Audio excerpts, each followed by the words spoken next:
Primeiro, boa tarde a cada uma de vocês. Saudar o nosso presidente, nossa candidata a vice-prefeita, nossa companheira Nara. Muita sorte, muita força nessa caminhada. E mais do que sorte, muito trabalho, porque para ganhar a eleição a gente trabalha e trabalha muito e conta com o nosso apoio, com a nossa ajuda para poder vencer essa eleição. Vini, nosso presidente, companheiros das outras cidades, Cleida, companheiros de São Paulo, enfim. Mas eu não queria perder a linha que os nossos professores estavam falando, porque o Fernando, nosso membro da Executivo Estadual, candidato a vice-prefeito, que é o Júlio Castro, coordenador regional, esse eu não queria perder a linha que os professores estavam falando, porque se a gente está aqui reunido hoje ouvindo eles, é porque nós temos o dever e a missão de enfrentar esses temas todos que eles colocaram, apresentando a nossa ótica e a nossa percepção como partido político para encontrar uma solução para isso. E acho que começou por um ponto muito bom, que é a crise da democracia. A crise da democracia que o nosso país vive, ela passa por um contexto histórico que eu queria conversar um pouquinho com vocês. A gente vem de uma democracia ainda jovem, na verdade, mas o nosso país soube se mobilizar nas horas certas, nos momentos corretos, porque tinha bandeiras e tinha causas. Se ocorreu todo o movimento das diretas em 1984, em 1985, os artistas da televisão se envolveram, os partidos políticos, os grandes líderes da nossa nação foram às ruas e mobilizaram 1,5 milhão de pessoas em comícios, é porque se tinha uma causa, se queria votar para presidente da República, se queria ter o direito de escolher as pessoas que iam nos governar, e aquilo era sensível à vida das pessoas, aquilo mudaria a vida de cada um de nós se acontecesse. E é isso que a política está perdendo, porque essa crise da participação, a crise da representação política, que a mídia insiste em falar, como o Gabriel dizia no início, ela só nos prejudica. E ela tem alguns interesses. Porque só interessa a própria imprensa desconstituir o poder político. Eu vou dizer para vocês por quê. A imprensa, ela lida, e todas elas, a Rede Globo, a Rede Record, a TV Bandeirantes, todas elas são financiadas 100% quase pelo governo federal. Todas elas dependem de verbas públicas para sobreviver. E a quem interessa ter o governo como refém? Se não a imprensa no nosso país. Mas agora, a classe política, que tem lá as suas laranjas podres, acaba estando exposta. E essa exposição acaba nos tirando a autoridade e acaba fazendo com que as pessoas não acreditem na política como instrumento de transformação. Isso é ruim, isso é mais prejudicial. Porque isso acaba fazendo o quê? A novela das 8 é uma novela do consenso.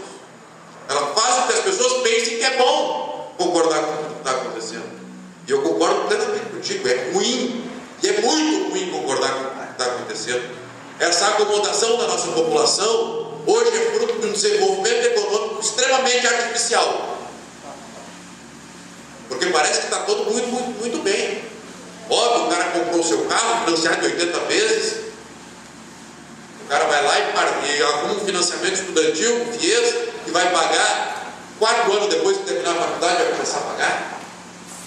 Ou as bolsas do ProUni, que são sim uma coisa importante, mas isso gerou uma economia baseada no crédito, onde as pessoas fazem exatamente isso que o nosso professor está dizendo: é mais importante consumir do que transformar, é mais importante ter do que ser. E é esse desafio que o nosso partido precisa encarar. Talvez a nossa juventude, encontrando este caminho, encontre uma maneira de mobilizar isso. Porque as pessoas não se mobilizam mais, essa é a verdade. Essa sociedade do crédito, ela não percebe, por exemplo, que a economia brasileira é baseada em 80% em economia de commodities.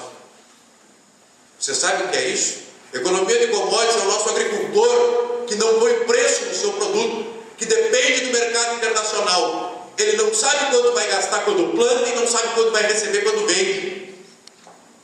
Porque a nossa economia depende disso.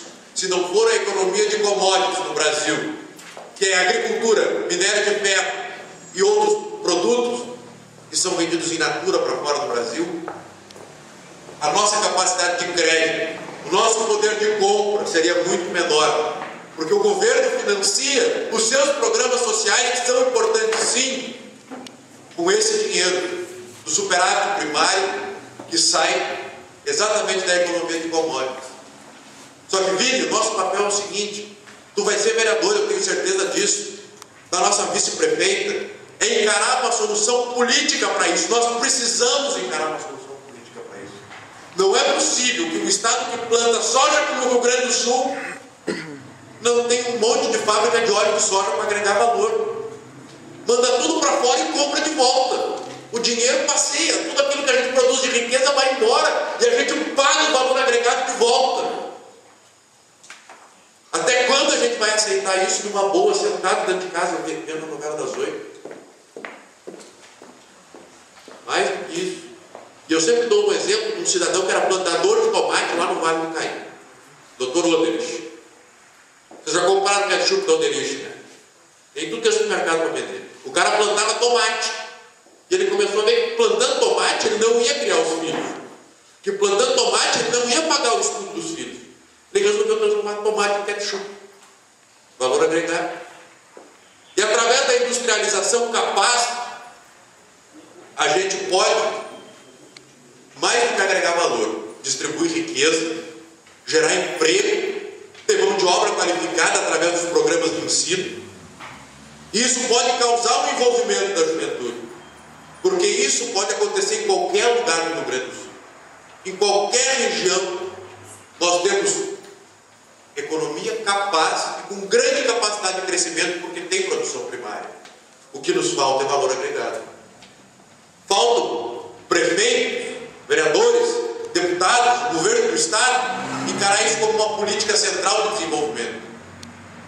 Porque eu sou porto-alegrense, tenho família aqui na região, com muito orgulho, minha família é de Celular, e é com muito orgulho que eu sou o primeiro presidente da juventude que nasceu em Porto Alegre, mas tem família aqui na região. A juventude do PMDB tem 30 anos de história, eu sou o primeiro que nasceu em Porto Alegre. Esses 30 anos eu assumi a presidência.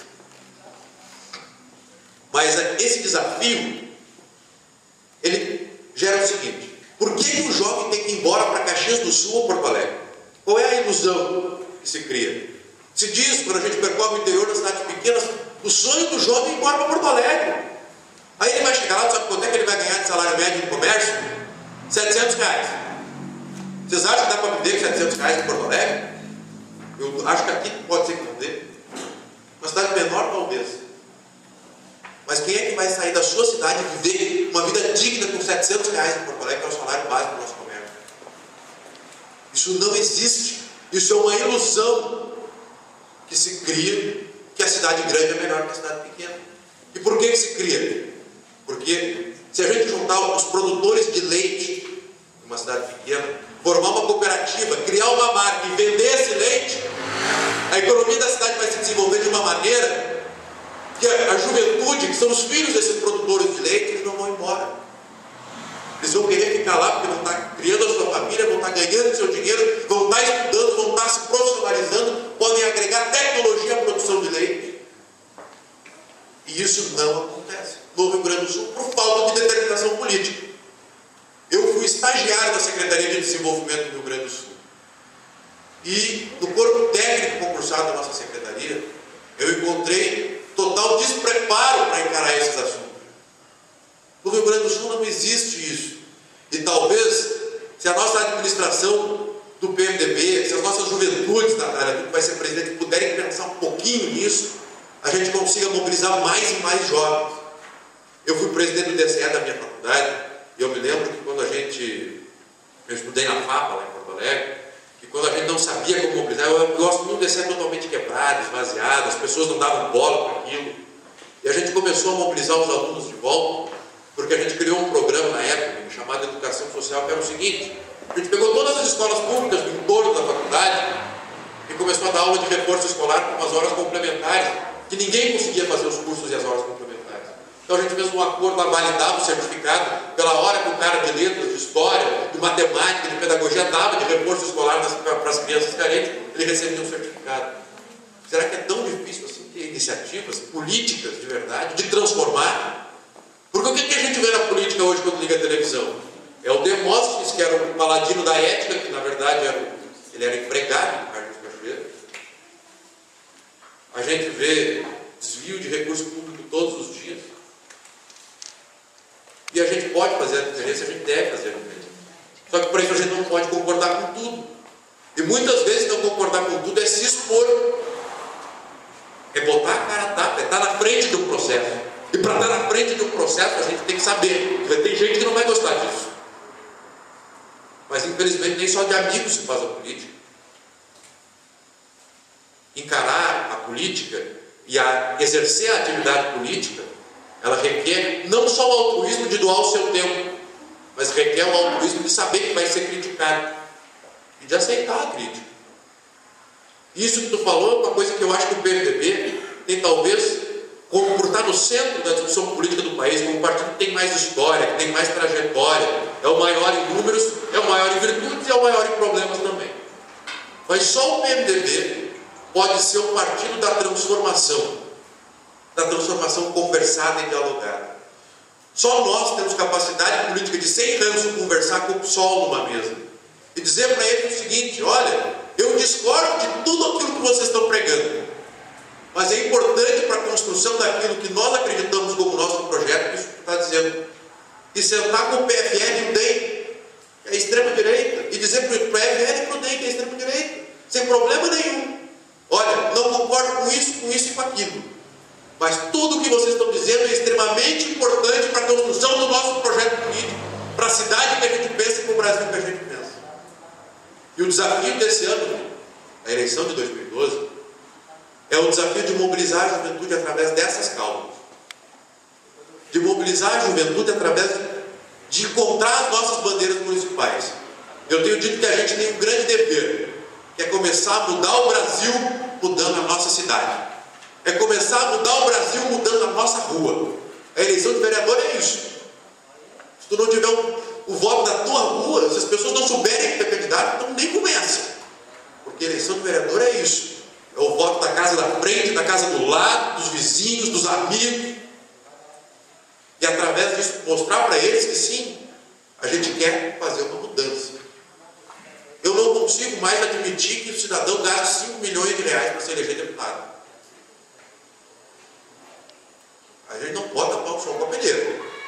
Um deputado que gasta 5 milhões de reais para se eleger deputado. Até quando a gente vai aceitar isso? Isso é culpa dos partidos políticos também. É culpa dos vereadores que só trabalham com deputados se pagar equipe de rua. É culpa dos vereadores que só trabalham com deputados se pagar dinheiro na eleição municipal. Que só pensam no favorzinho do deputado. Eu voto no deputado, eu escolho o meu deputado por aquilo que ele faz pela minha cidade, por aquilo que ele faz pela juventude, pelas causas que ele defende, e não pela quantidade de recursos que a gente vai tirar dele na eleição. E os partidos têm que aprender isso. E isso é de ser, porque dizer isso não agrada a todo mundo.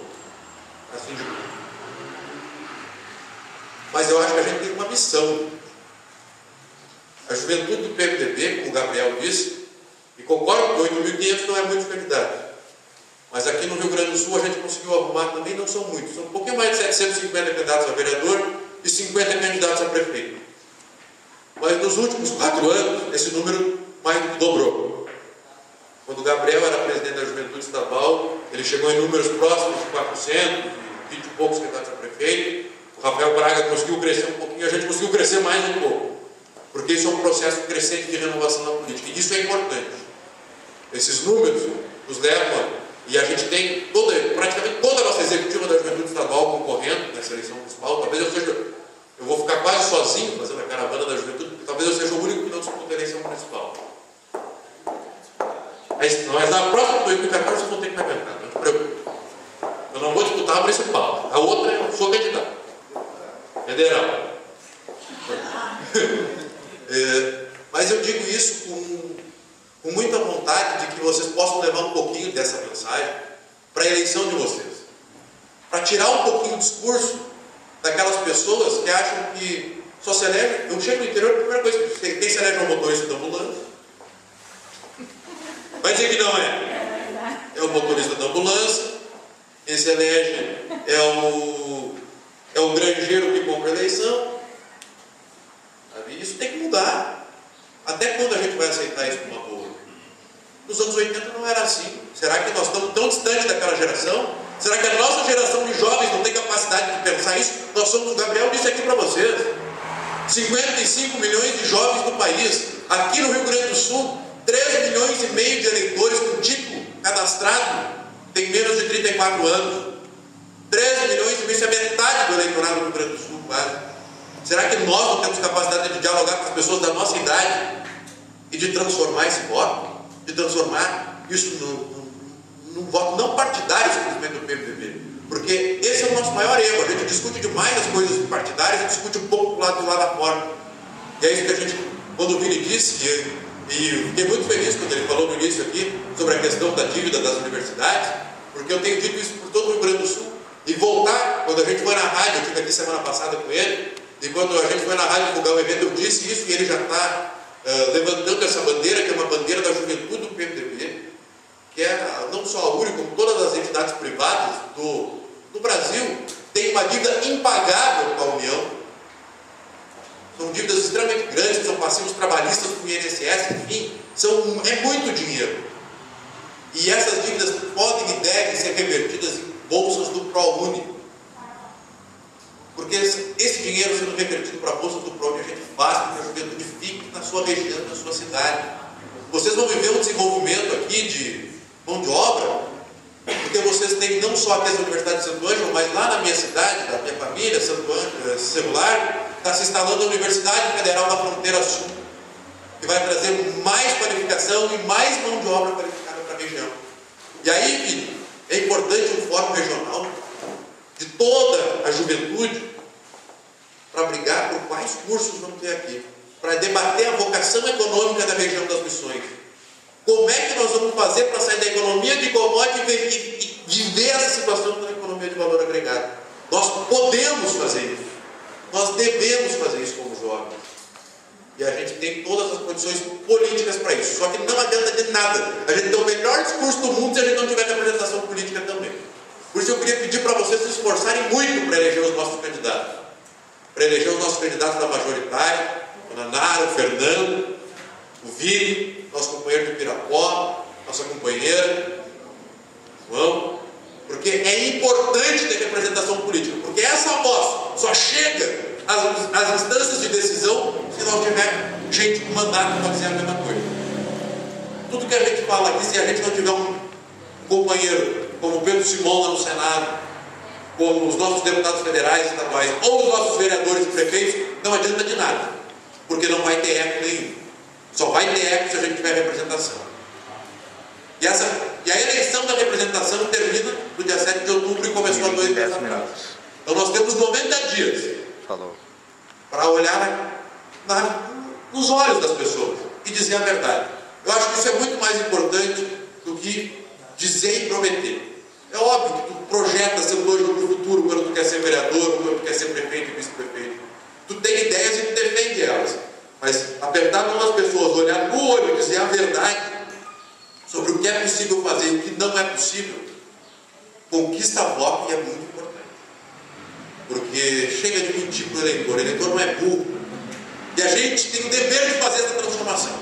Tem o dever de mudar o jeito como se faz política. E se a gente fizer isso, eu tenho convicção de que dos nossos 750 candidatos a vereador, nós vamos eleger mais de 300. Dos nossos 50 candidatos a prefeito, a gente tem condições de eleger pelo menos 30. E o PMDB vai ter muito mais. O PMDB chega a quase 300 candidaturas a prefeito e vice-prefeito do Estado. Só que não adianta esses números se a gente não tiver partido, se a gente não fizer isso que vocês estão fazendo aqui hoje. Esse tipo de discussão só acontece porque vocês estão interessados em política. E eu queria dizer o seguinte, professor, eu sei que o número não é de 200, 300 pessoas, mas hoje em dia, com toda essa campanha da mídia contra a política, eu dou graças a Deus quando tem 50, 60 pessoas para discutir. Porque o normal é reunir com 10, no máximo, pelo Estado afora. E Porto Alegre é muito mais difícil, a cidade é muito maior, e lá do junta 30, e aqui eles juntaram 60. Então, vocês estão de parabéns pelo evento, pela iniciativa e por estar tomando a frente desse processo. Acho que vocês, ganhando a eleição, têm tudo para iniciar um grande processo de transformação.